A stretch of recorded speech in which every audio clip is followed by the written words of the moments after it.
Hello. हाँ भाई दोस्तों, राधे राधे, सबको प्रणाम, सबको नमस्कार, सबको नमस्ते। और एक बार जो है आपका फिर से इस ऑनलाइन डिजिटल प्लेटफॉर्म पर हार्दिक स्वागत और अभिनंदन है।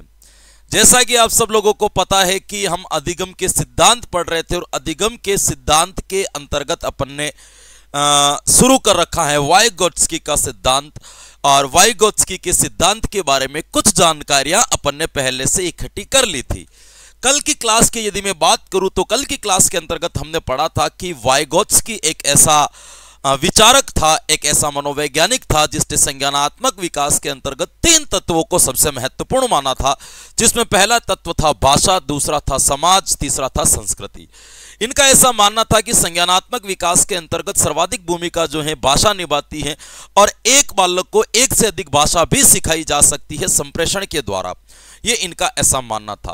फिर अपन ने कल इनके कुछ संप्रत्यय के बारे में पढ़ना शुरू की थी। 3 संप्रत्यय अपन ने कल की क्लास के अंदर बेसिक रूप से क्लियर किए थे, जिसके अंदर हमारा पहला संप्रत्यय जो इनके बारे में बताया था वो इनमें बताया था अंतःक्रिया, अर्थात एक व्यक्ति समाज के अंतर्गत संस्कृति का अनुकरण करते हुए, अनुसरण करते हुए भाषा के माध्यम से अपने संज्ञान का विकास करता है। दूसरा अपन ने पढ़ा था अधिगम, जिसके अंतर्गत वाइगोत्स्की ऐसा बताता है कि संज्ञानात्मक विकास से पहले अधिगम का होना जरूरी है।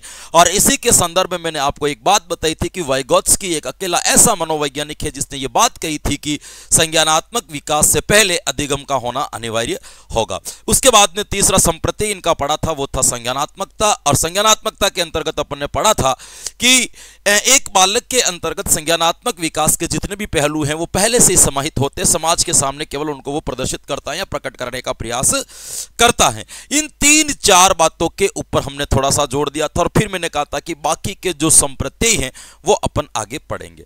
इसमें से अब आज का जो संप्रत्यय मैं आपको पढ़ाने वाला हूं जिसका नाम है दोस्तों स्कैफोल्डिंग। नेक्स्ट संप्रत्यय की ओर अपन आगे बढ़ते हैं जिसको अपन कहते हैं स्कैफोल्डिंग। स्कैफोल्डिंग, इसको ढांचा या मिचान भी कहते हैं। ढांचा, मिचान, या इसको सीढ़ी के नाम से भी जाना जाता है। बहुत सारे इसके नाम हैं, लेकिन सबसे बढ़िया नाम जो आपको याद रखना है या सिंपल तरीके से आप जिसको याद रख सकते हो उसको अपन क्या कह सकते हैं मेरे दोस्तों, स्कैफोल्डिंग के नाम से अपन जो है इसको जान सकते हैं। ये अपन को इसके बारे में क्या रखना है, ध्यान रखना है। क्लियर। अब अपन बात करते हैं कि ये ढांचा, मिचान, स्कैफोल्डिंग क्या होती है। ये कहते हैं कि यदि किसी बालक का आप संज्ञानात्मक विकास कर रहे हो, यदि किसी बालक का आप कॉग्निटिव डेवलपमेंट कर रहे हो, तो उसमें क्या होता है कि बालक कभी भी स्वतंत्र रूप से आगे नहीं बढ़ता। बालक को हर समय पर एक एडवाइस की जरूरत होती है, हर समय पर एक मार्गदर्शन की जरूरत होती है। उसमें एक व्यक्ति हो सकता है जो आपको मार्गदर्शन देने का काम करेगा। मार्गदर्शन देने का मतलब क्या है कि आप अपने लक्ष्य की ओर आगे बढ़ रहे हो, आप अपने लक्ष्य की ओर आगे बढ़ रहे हो, लक्ष्य तक पहुंचने का प्रयास कर रहे हो, तो आपको आपके लक्ष्य तक ले जाने के लिए आपके मार्ग को बनाना या आपके मार्ग को थोड़ा सरल कर देना या आपके मार्ग में आ रही बाधाओं को या ब्रेकर को हटा देने का जो काम करते हैं उसको कहते हैं स्कैफोल्डिंग। स्कैफोल्डिंग का मतलब होता है एक सीढ़ी तैयार कर देना। यहां एक व्यक्ति है, यहां उसके तक पहुंचना है, वहां तक पहुंचने के लिए एक रास्ता तैयार कर देना कि जिसके माध्यम से बालक उसको पर चलते हुए अपने लक्ष्य तक पहुंच जाए, उसको कहते हैं स्कैफोल्डिंग। अर्थात इसको मैं सिंपल भाषा में यह बताऊं कि सहारा देना। सिंपल भाषा में क्या कहेंगे, हल्का सा सपोर्ट करना, हल्का सा सहारा करना कि व्यक्ति उस जगह तक पहुंच जाए, उसी का नाम है स्कैफोल्डिंग।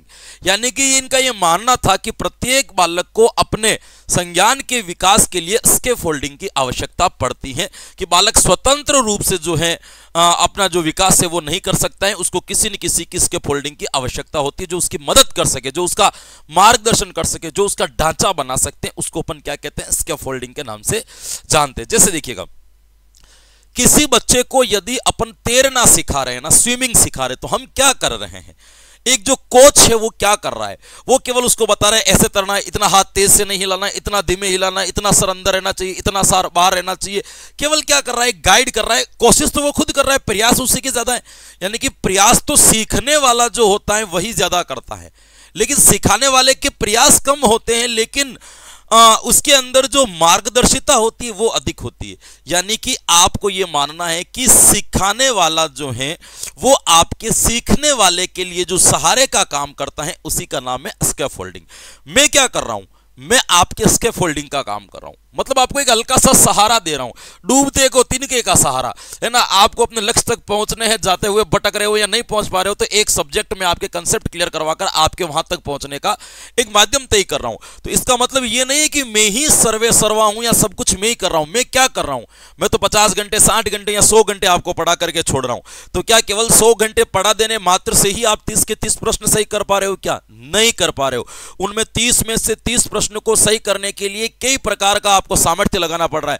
मैंने 100 घंटे पढ़ाए और उस 100 घंटे को आपने 1000 घंटे पढ़े, तब जाके उस 100 घंटे का कंटेंट सही हो पाया। यानी कि मेहनत तो आपने ज्यादा की, मैंने मेहनत ज्यादा नहीं की। हमेशा ध्यान रखना, सीखने वाला मेहनत ज्यादा करता है, सिखाने वाला व्यक्ति मेहनत कम करता है। हम केवल आपके स्कैफोल्डिंग का काम करते हैं, केवल आपको क्या करते हैं, एक सहारा देने का काम करते हैं। हम कभी कभी ये कहते हैं ना कि सफलताएं वगैरह मिलती हैं, तो बड़ी अच्छी बात है कि विद्यार्थी जो है बड़े प्यारे होते हैं या विद्यार्थियों के अंदर शिक्षक के प्रति एक सम्मान होता है। मैं अपने आप को शिक्षक नहीं मानता। इसके पीछे कारण बता रहे हैं, क्योंकि हम एक कोच हैं। शिक्षक वो है जो आपके अंदर वास्तविकता में नैतिक और सामाजिक मूल्यों को भर दे, आपको जीवन जीने की कला सिखा दे। हम वो नहीं है। हम एक कोच हैं जो बेरोजगारी के दौर में आप गुजर रहे हो उसको रोजगार तक ले जाने का काम कर रहे हैं। तो हमारे लिए एक परफेक्ट शब्द आता है कि कोच है ना, शिक्षक नहीं है। शिक्षक और कोच में बड़ा फर्क होता है ना। शिक्षक जो होता है वो सामाजिक मूल्य भी विकसित करता है, नैतिक मूल्य भी विकसित करता है, सांस्कृतिक मूल्य भी विकसित करता है, आपके व्यवहार में उचित परिवर्तन भी करता है, जीवन मूल्यों का निर्धारण भी करता है। हम ये सब नहीं कर रहे, हम तो एक सब्जेक्ट पढ़ा रहे और यही बता रहे कि परीक्षा में ये आएगा, मतलब एक कोच है, इससे अतिरिक्त कुछ भी नहीं। लेकिन फिर भी क्या होता है कि बच्चा जब सफल होकर के जाता है, बच्चे को जब सफलता मिलती है, तो बच्चा क्या करता है कि हमें वापस अपनी सफलता का श्रेय देता है कि इन गुरुजी की वजह से हमारा ऐसा हो गया था, फलानी कोचिंग की वजह से हमारी सफलताएं मिल गई, इनकी वजह से ऐसा हो गया था। जबकि ऐसा कुछ नहीं है। आप यदि सफल हो रहे हो तो आपकी सफलता में सर्वाधिक योगदान आपके स्वयं का है, क्योंकि आपके अलावा जो भी आपको अपनी सफलता तक लेकर के जा रहा है वो सब केवल एक सपोर्ट कर रहे हैं, और उस सपोर्ट को अपन कहते हैं स्कैफोल्डिंग। उसको क्या, मैं जो कर रहा हूं वो क्या है, स्कैफोल्डिंग। आप अन्य किसी शिक्षक से पढ़ रहे हो या कोच से पढ़ रहे हो, वो भी क्या कर रहे हैं, स्कैफोल्डिंग। आपके पेरेंट्स आपका खर्चा उठा रहे हैं, क्या कर रहे हैं, स्कैफोल्डिंग। ये सब ढांचे हैं, सपोर्ट है आपको आगे ले जाने के लिए। जाना तो आपको ही पड़ेगा, मेहनत तो आपको ही करनी पड़ेगी। इसलिए मैं कभी कभी ये कहता हूं कि बहुत सारे कोचिंग वाले जो है बड़े बड़े पोस्टर लगा देते हैं कि इतने बच्चों का सिलेक्शन हमने करवाया, इतने और तुमने कुछ नहीं करवाया। स्कैफोल्डिंग का काम क्या है, केवल बच्चे को एक सपोर्ट दिया है। सिलेक्शन तो उसने अपने दम पे ही लिया है, अपनी ताकत से ही लिया है। हमारा काम स्कैफोल्डिंग के था। कभी कभी शिक्षक भी कहते हैं कि मेरे ऑनलाइन पढ़ाने से इतने बच्चों का, अरे तेरे पढ़ाने से कुछ नहीं हो गया, मेरे पढ़ाने से भी कुछ नहीं हो गया। हमने केवल बच्चे को एक सहारा दिया है। पहुंचा तो वो अपने पावर से, अपने सामर्थ्य से, अपने पुरुषार्थ से, अपने कर्म से अपनी मंजिल तक पहुंचा है। हमने कोई खास काम नहीं किया। तो आपको समझ में आ गई होगी कि स्कैफोल्डिंग क्या है। स्कैफोल्डिंग का मतलब यह होता है कि सीखने वाले को एक हल्का सा सहारा देना, जिसकी वजह से वो अपने लक्ष्य तक पहुंच जाए, या फिर यूं कहूं कि वो अपने संज्ञान के अंदर वृद्धि कर ले, अपना डेवलपमेंट कर ले। उसके लिए हल्का सा क्या देना, सपोर्ट देना, ये जरूरी होता है। तो ये सारी, जैसे कोई छोटा बच्चा है वो चलना सीखता है, जो चलना सीखता है, तो आपको पता होगा कई बार वो उठता है और गिर जाता है। तो हम लोग क्या करते हैं, उसकी अंगुली पकड़ते, धीरे धीरे धीरे धीरे दोनों अंगुलियां पकड़ा करके अपने साथ में उसको चलाते हैं। तो हम क्या कर रहे हैं, ये अंगुली पकड़ा करके जो घुमा रहे हैं, इसको कहते हैं स्कैफोल्डिंग।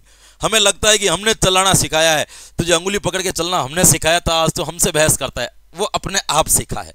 आप नहीं सिखाते तो 1 साल लेट सीखता पर सीख जाता है ना। वो अपने आप सीखा है, आपने तो केवल एक हल्का सा मदद किया के लिए भाई मैं इतना कर देता हूं। तो ये जो सहारा होता है ना हल्का सा, उसको कहा जाता है स्कैफोल्डिंग। तो वाइगोत्स्की का ऐसा सोचना था, वाइगोत्स्की का ऐसा मानना था कि बिना स्कैफोल्डिंग के संज्ञानात्मक विकास नहीं किया जा सकता, बिना स्कैफोल्डिंग के माध्यम से व्यक्ति को आगे नहीं पहुंचाया जा सकता। ये आपको थोड़ा सा क्या रखना है, ध्यान रखना है भाई। क्लियर? तो स्कैफोल्डिंग का मतलब क्या होता है समझिएगा। मैं यहां पे लिख देता हूं, स्कैफोल्डिंग का अर्थ होता है सहारा देना। एक लाइन और लिख रहा हूं जो जीवन में याद रखना, सीखने वाला सिखाने वाले से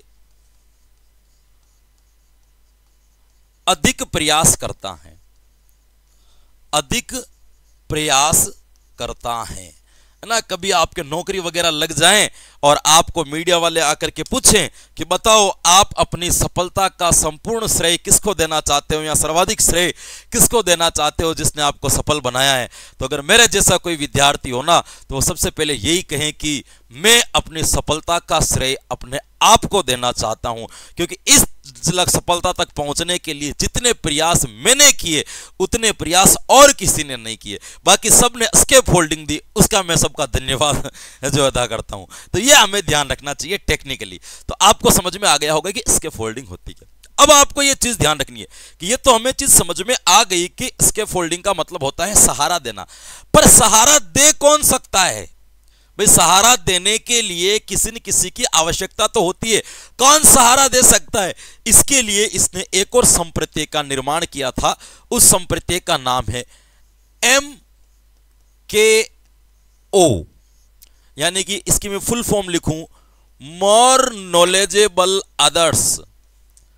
नॉलेजेबल अदर्स अर्थात अधिक जानकार व्यक्ति, या इसको सिंपल भाषा में मैं कह सकता हूं अधिक जानकार व्यक्ति, या अधिक जानकार अन्य अधिक जानकारी वाला व्यक्ति। सिंपल भाषा में इसको ऐसे अपन लिख सकते हैं। ये क्या होता है समझिएगा। अब ये कह रहा है कि आप किसी भी बच्चे को सहारा दे सकते हो, लेकिन आप किसी भी बच्चे को सहारा कब दे सकते हो, किसी भी बच्चे को सपोर्ट कब कर सकते हो? तो आप किसी भी बच्चे को सपोर्ट तभी कर सकते हो जब आप कौन सी श्रेणी में हो? MKO की श्रेणी में हो। अर्थात आप सीखने वाले से अधिक जानकारी रखते हो। सीखा कौन सकता है? जो सीखने वाले से अधिक जानकारी रखता है। कंसेप्ट को समझिएगा कि जैसे मैं आपको साइकोलॉजी पढ़ा रहा हूं, क्यों पढ़ा रहा हूं? क्योंकि आपको जितनी साइकोलॉजी आती है उससे अधिक मुझे आती है। मैं ये नहीं कहता कि मुझे संपूर्ण आती है। किसी व्यक्ति को सिखाने के लिए संपूर्ण आना जरूरी नहीं है ना। MKO बनने के लिए, एस्केप होल्डिंग देने के लिए, सहारा देने के लिए संपूर्णता का ज्ञान नहीं है। आप भी तो अपने से छोटे बच्चे जो तैयारी कर रहे होंगे या BSTC PTT प्री एग्जाम की तैयारी कर रहे होंगे, उन बच्चों को सपोर्ट करते होगे नहीं करते होगे? इस गाइड से पढ़ो, इन टीचर से पढ़ो, यहां से पढ़ो। तो इसका मतलब आपके पास में तो क्या है कि आप सर्वा जानकारी थोड़ी है, फिर भी तो आप एस्केप होल्डिंग का काम कर रहे हो ना। क्यों कर रहे हो? क्योंकि आप उस बच्चे से थोड़ा सा क्या जानते हो? अधिक जानते हो। तो ये ध्यान रखना है आपको, अधिक जानकार एस्केप होल्डिंग वही व्यक्ति दे सकता है जो MKO हो, मोर नॉलेजेबल अदर्स हो। मोर नॉलेजेबल अदर्स का मतलब सीखने वाले से अधिक जानकारी रखने वाले व्यक्ति को हम क्या कहते हैं? मोर नॉलेजेबल अदर्स के नाम से जानते हैं। मेरे हिसाब से यहां तक एक बार आपको क्लियर समझ में आ गया होगा भाई, है ना। एक बार यहां तक समझ में आ गया होगा कि पूरी की पूरी स्टोरी क्या है। तो मोर नॉलेजेबल अदर्स का मतलब क्या हो गया? अधिक जानकारी रखना या अधिक जानकारी रखने वाला व्यक्ति। आपको जैसा ठीक लगे इसको आप ऐसा समझ सकते हो। क्लियर? अब देखिएगा, इसको मैं थोड़ा सा और एक्सप्लेन करता हूं। हमें एक चीज के कंसेप्ट पता होना चाहिए। मोर नॉलेजेबल अदर्स का मतलब होता है कि बालक जिस फील्ड के अंदर प्रोसेस कर रहा है, हमें उस फील्ड की अधिक जानकारी होनी चाहिए। जैसे देखिएगा, एक उदाहरण देकर के समझाता हूं, क्योंकि यहां पे बड़ा कंफ्यूजन है। यदि नहीं समझोगे तो आप नहीं समझ पाओगे। दो व्यक्ति हैं, ए का नाम है ए का नाम है बी। दो व्यक्ति हैं जिसका क्या नाम है? एक का नाम है ए और दूसरे का नाम क्या है मेरे दोस्तों? तो दूसरे का नाम है आपके बी। अब आपको यहां पे क्या हो गया भाई? चिपक क्यों गई?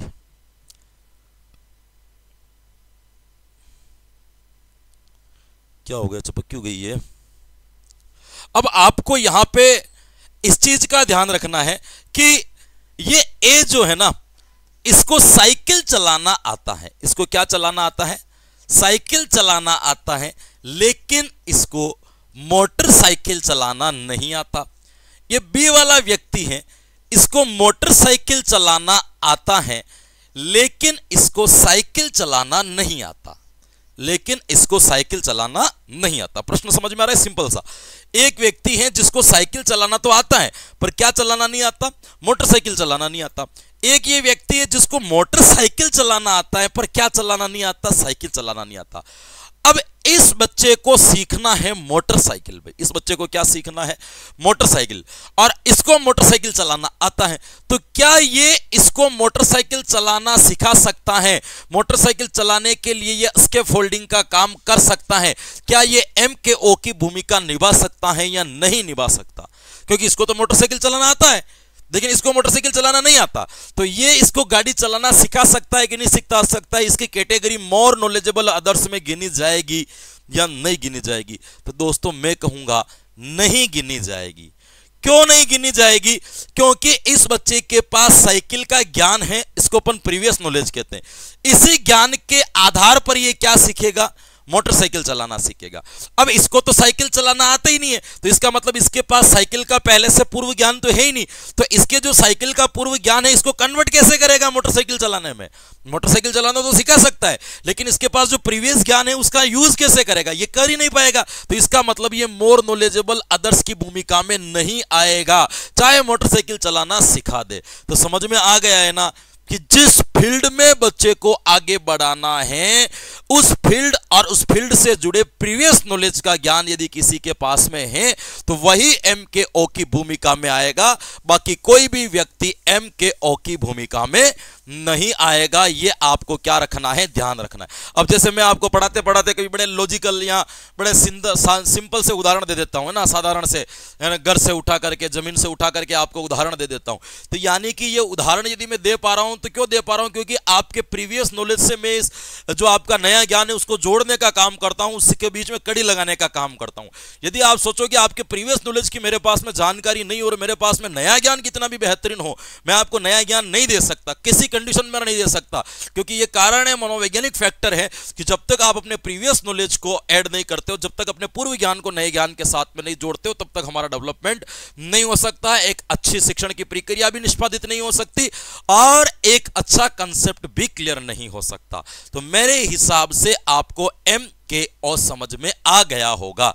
अर्थात मैं ये कह सकता हूं यहां पे MKO का मतलब क्या है? सीखने वाले से उसी क्षेत्र से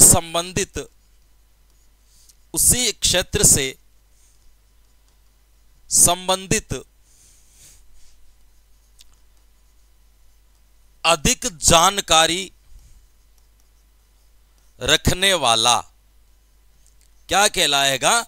मोर नॉलेजेबल अदर्स कहलाएगा। और यही क्या दे सकता है? यही स्कैफोल्डिंग का काम कर सकता है, यही आपको एक सपोर्ट दे सकता है, जो आपके कौन कहते हैं मेरे दोस्तों? वाइगोट्स्की कहते हैं। तो दोनों चीज आपको समझ में आ गई होगी कि स्कैफोल्डिंग क्या होती है और MKO क्या होता है। एक इनका अंतिम संप्रत्यय और आता है जिसका नाम है ZPD। क्या नाम है मेरे दोस्तों? ZPD, zone of proximal development, या इसको मैं कह सकता हूं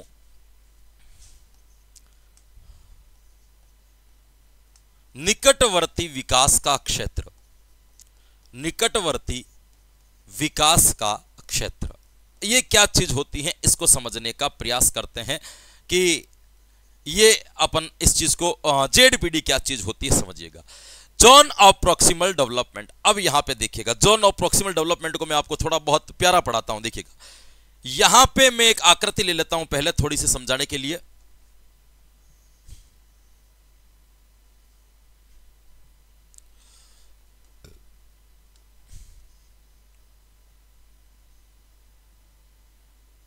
ये देखिएगा, ये मैंने आपके दो आकृति ले ली। अब यहां पे आपको क्या ध्यान रखना है समझिएगा। प्रत्येक प्राणी के पास में दो तरह के विकास होते हैं। एक तो होता है उसका वास्तविक विकास। वास्तविक विकास का मतलब यह होता है कि पहले से हमारा क्या डेवलपमेंट हो रखा है, उसको अपन क्या कहते हैं? वास्तविक विकास। एक होता है अपना संभावित विकास। संभावित विकास का मतलब क्या है कि जो आपका वास्तविक विकास है उसकी सहायता से जो विकास किया जा सकता है। जैसे आपको साइकिल चलानी आती है तो संभावना है कि इसको मोटरसाइकिल चलाना सिखाया जा सकता है। तो आपका वास्तविक विकास क्या कहलाएगा? साइकिल। और आपका संभावित विकास क्या कहलाएगा? मोटरसाइकिल। यानी कि दो तरह के एरिया होते हैं। ये जो आपका सेंटर वाला एरिया है या बीच वाला एरिया है, इसको अपन कहते हैं वास्तविक विकास का क्षेत्र। क्या कहते हैं दोस्तों? वास्तविक विकास का क्षेत्र। यानी कि हमारा जो रियल डेवलपमेंट अभी हो रखा है वो वाला एरिया। और ये बाहर वाला जो एरिया है, कौन सा बाहर वाला? इससे जो ये बाहर वाला स्पेस है जो इस राउंड से बाहर है, इसको अपन कहते हैं संभावित विकास का क्षेत्र। क्या कहेंगे? संभावित विकास का क्षेत्र। संभावित विकास का मतलब क्या हो गया कि यह विकास कराया जा सकता है। जैसे आपका वास्तविक विकास है कि आपको वर्णमाला आती है, तो संभावित विकास क्या है कि अब इसको हिंदी पढ़ना सिखाया जा सकता है। आपको कोई भी चीज सुन करके समझ में आ जाती है, इसका मतलब अब आपको साइकोलॉजी भी पढ़ाई जा सकती है ना। आपको साइकिल चलाना आता है, अब आपको मोटरसाइकिल चलाना भी सिखाया जा सकता है। यानी कि दो तरह के एरिया होते हैं जिसको आप समझते हो। एक तो मुझे क्या आता है और एक में क्या सीख सकता हूं। जैसे देखिएगा, इसका अर्थ है मुझे आता है। इसका अर्थ क्या है? मुझे आता है। यानी कि वर्तमान में बालक इस चीज को सीखा हुआ है। इसका अर्थ क्या है? मैं कर सकता हूं। मैं कर सकता हूं। दोनों चीजें। मुझे साइकिल चलाना आता है, मैं मोटरसाइकिल चलाना सीख सकता हूं। समझ में आ रही है ना बात? तो जो सीख सक रहा है उसको अपन कौन सी श्रेणी के अंदर रहेंगे? संभावित विकास की श्रेणी में रहेंगे। और जो कर रहा है उसको अपन कौन सी श्रेणी में रखेंगे? तो उसको जो हम रखेंगे वो कौन सी श्रेणी में रखेंगे? वास्तविक विकास की श्रेणी में रखेंगे। अब आपको ध्यान रखना है कि इसके बीच में जो ये क्षेत्र पड़ा हुआ है, इसके बीच में ये जो आपका एरिया पड़ा हुआ है, जो कौन सा? वास्तविक विकास और संभावित विकास के बीच में जो आपका ये क्षेत्र खाली पड़ा हुआ है ना, इस खाली क्षेत्र को कहते हैं आपके जेडपीडी। क्या कहते हैं? आपके जोन ऑफ प्रॉक्सिमल डेवलपमेंट। यानी कि आप ये कह सकते हो वास्तविक विकास और संभावित विकास के मध्य का क्षेत्र, उसको हम क्या कहते हैं? Zone of proximal development. जो आपका एरिया जो है वो खाली पड़ा हुआ है उसको अपन इस नाम से जानेंगे। अब यहां पे आपको एक चीज और ध्यान रखनी है, इंपॉर्टेंट। वो क्या ध्यान रखनी है कि भाई ये जो एरिया है, जो क्षेत्र है, इस क्षेत्र को कम कौन कर सकता है? इस एरिया को कम। यानी कि एक बालक को इस वास्तविक विकास से संभावित विकास की ओर आगे कैसे ले जाया जा सकता है?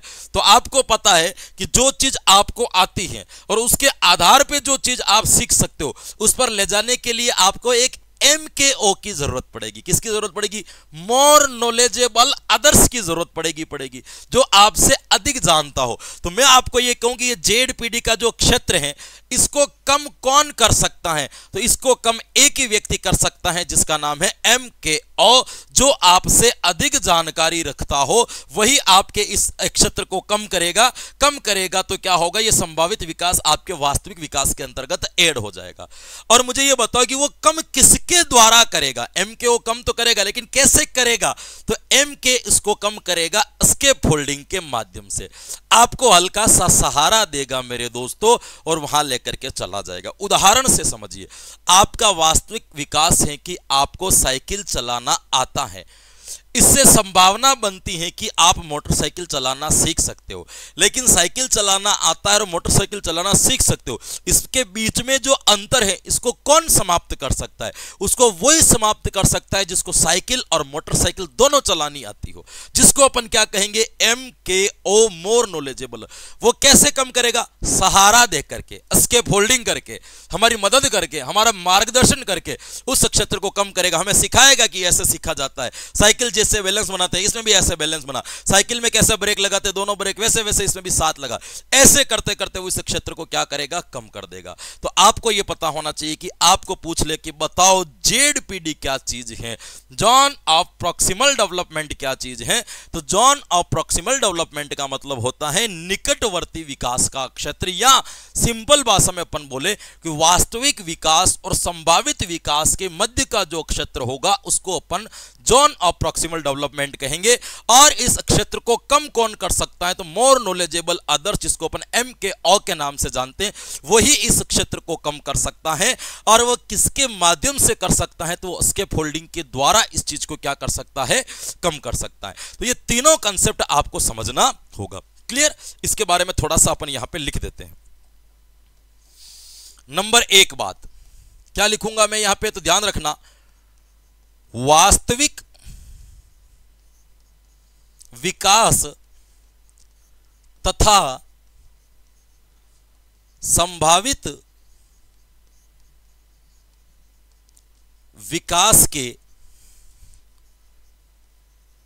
मध्य का क्षेत्र क्या कहलाता है, ZPD। दूसरा, इस क्षेत्र को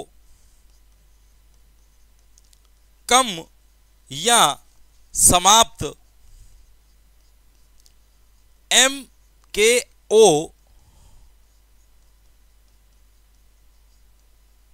स्केप फोल्डिंग के द्वारा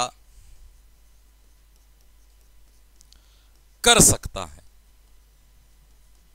क्लियर? ये आपके तीनों इनके इंपॉर्टेंट संप्रत्यय हो जाएंगे। इसी के साथ वाइगोत्स्की भी आपका कंप्लीट हो जाएगा। रिवीजन कर लेते हैं, चलिएगा। बस इतनी पावर है ना, अब एनर्जी डाउन होने लग गई। स्केप फोल्डिंग ढांचा या मिचान की बात की थी, मैंने बताया था कि इसका अर्थ होता है सहारा देना।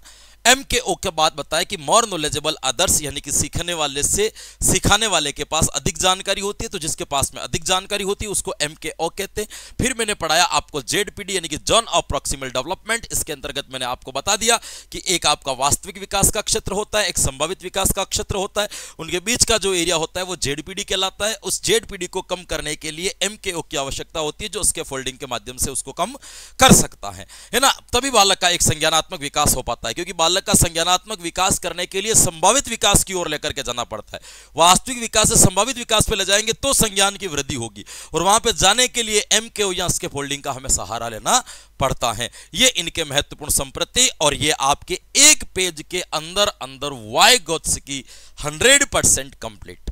कोई दिक्कत नहीं आई होगी, आपने बहुत सटीक और बढ़िया तरीके से मैंने आपको वाइगोत्स्की 2 क्लास के अंतर्गत पढ़ाया। हालांकि क्लास तो एक ही मानो, क्योंकि आधे आधे घंटे की 2 पढ़ाई है, तो वो तो एक ही होगी मर्ज करोगे तो, लेकिन फिर भी आप इसको मानना कि हमने वाइगोत्स्की को एक बेहतरीन तरीके से पढ़ा, जाना, समझा, और इसका कंसेप्ट जो है हमने क्लियर कर लिया। बिल्कुल आपको ये चीज समझ में आ गई होगी। मेथोडोलॉजी की जो क्लास है आपके बहुत कम समय के अंदर उपलब्ध करवाई जाएगी। तब तक के लिए आप साइकोलॉजी को आराम से मजे से पढ़ें। तो ध्यान रखिएगा कि आज की क्लास में जो कुछ भी पढ़ा, सीखा, जाना, समझा, याद किया, वो आपके आने वाली प्रतियोगी परीक्षाओं के लिए बड़ा लाभकारी या हितकारी सिद्ध होगा, ऐसी मैं आशा करता हूं, ऐसा मुझे विश्वास है। तो हंसते रहे, मुस्कुराते रहे, प्रसन्नचित रहे, आनंद में रहे, मजे लेते रहे, लेकिन साथ साथ में अपनी तैयारी को भी जोरों और शोरों से जारी रखें।